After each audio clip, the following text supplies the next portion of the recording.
दोस्तों, आज भी जो लोग नहीं पहचानते हैं कि थरियाव में जो दृष्टि एकेडमी कोचिंग सेंटर है, उसमें आपको बाहर जाने की आवश्यकता कहीं नहीं है। आपको यही SSC, bank, railway, police, army, GD, navy, air force जैसे बैचों की तैयारी करवाई जाती है।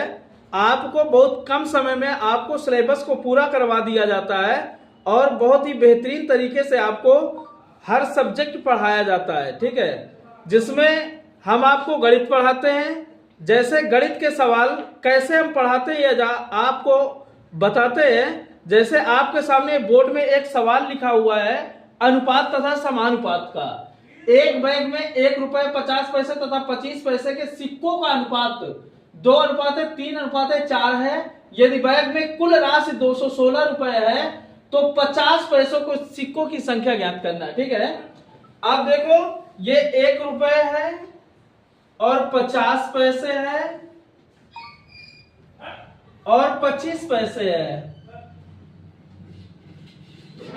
₹1 की सिक्कों की संख्या 2, 50 पैसों को सिक्कों की संख्या 3 और 25 पैसों के सिक्कों की संख्या 4। ये अनुपातिक मान दिया है। ठीक है, अब 50 पैसों की सिक्कों की संख्या का आपको मान पूछा है। ठीक है, 50 पैसों के सिक्कों की संख्या, इसका मतलब 3 की वैल्यू है, पूछा आपसे 3 की वैल्यू। ठीक है, इसका मतलब जो विकल्प आप देखिए 3 से कट जाए वही आपका आंसर होता है। 3 से कटने का नियम होता है सभी अंकों का योग 3 से कटना चाहिए। तो 3 3 6 1 7 नहीं कट रहा, 5 5 10 1 11 नहीं कट रहा, 1 नहीं कट रहा, 4 4 1 4 4 8 1 9 ये कट रहा। तो इसका मतलब यही आपका आंसर है। अभी आपको डिटेल में कैसे बताना है। ठीक है, जैसे ₹1 के 2 सिक्के हैं तो टोटल रुपया 2 रुपए हो गया। एक एक के 2 सिक्के हैं तो 2 रुपए हुआ।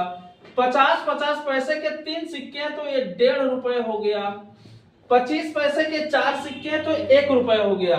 हमने इसको रुपया क्यों बनाया? रुपए इसलिए बनाया क्योंकि ये जो वास्तविक वैल्यू है आपकी रुपए में, इसलिए हमने रुपए बनाया।